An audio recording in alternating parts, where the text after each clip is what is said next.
Ny fatahana segondra vitsivitsy fa dia miroso amin'ny vaovao isika eto amin'ny radio antsiva. Andriamanitra Rajason Laurent omaly ary Laurent ny resaka nataony dia mahakasika indrindra ny fampitandremana ho an'ny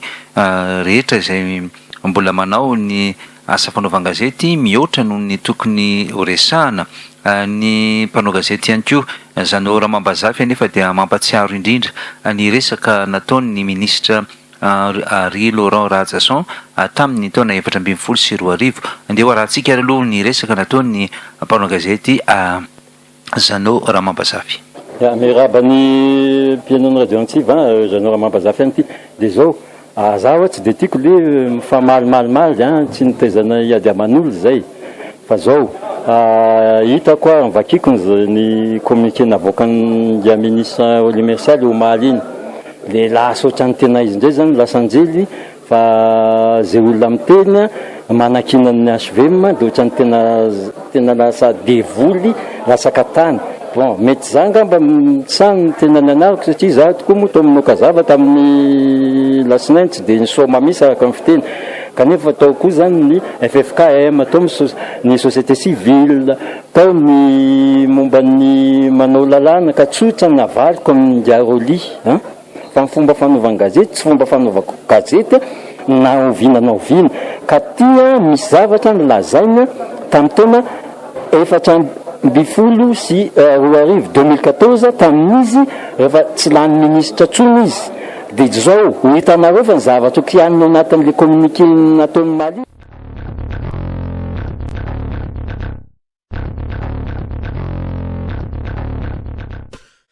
Salamy tenako aloha dia ny tenako mihitsy nyresa izy moa zao no afaky laza hoe tsy mba niasa misy ty Rolly Mercia ty tamin'ny fampandaniana ty Hery Rajonary mampianina zay. Inona zao ny heloka mba nataoko tamin'izany Hery Rajonary mampianina dia nefa dia resaka moa zany io dia zao ma satria hoe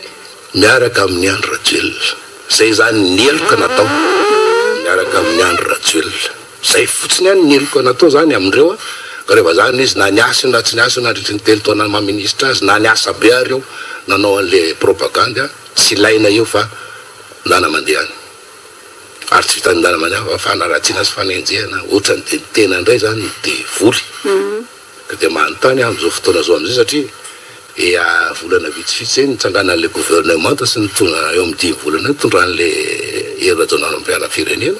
izy zao ny tena devoly mba manontany amin'izay mba zay mahatonga hoe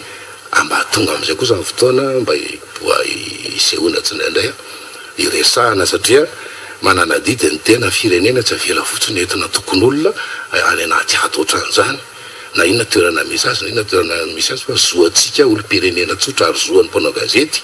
ny manao ny interpellation manao kritika zany rehetra ka tsy miambamba antsika manao an'izany ho an'izay mbola tsy nahalala